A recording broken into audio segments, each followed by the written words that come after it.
ఆంధ్రప్రదేశ్లో ఇటీవల జరిగినటువంటి సార్వత్రిక ఎన్నికల్లో వైసీపీ పార్టీ ఘోర ఓటమిని చవిచూసిన సంగతి మనకు తెలిసిందే.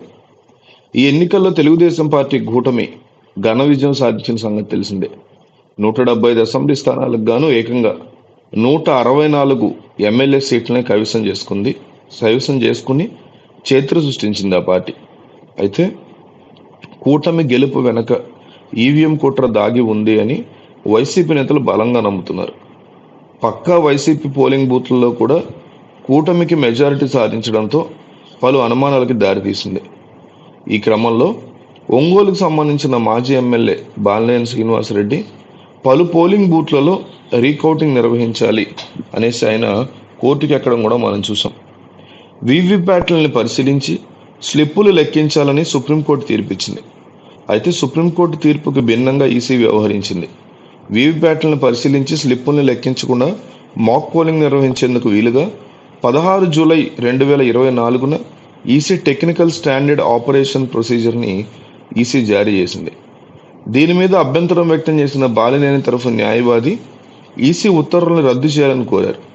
దీనికి సంబంధించి తుది తీర్పు ఇంకా హైకోర్టులో వెలువడాల్సి ఉంది.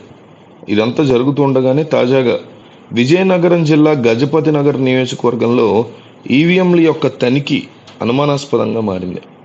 గజపతి నగరం అసెంబ్లీ సెగ్మెంట్ ఓట్ల మీద వైసీపీ నేతలు ఎన్నికల కమిషన్కి ఫిర్యాదు చేశారు.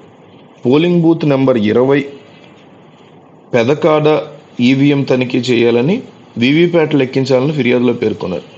అయితే వైసీపీ ఫిర్యాదుకు సంబంధం లేకుండా అధికారులు మాక్ పోలింగ్ నిర్వహించడం వివాదాస్పదంగా మారింది.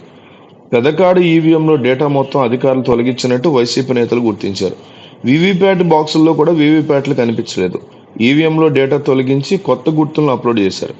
అయితే అధికారులు కొత్త గుర్తులతో మాక్ పోలింగ్ నిర్వహించడం మీద అనుమానాలు వ్యక్తమవుతున్నాయి.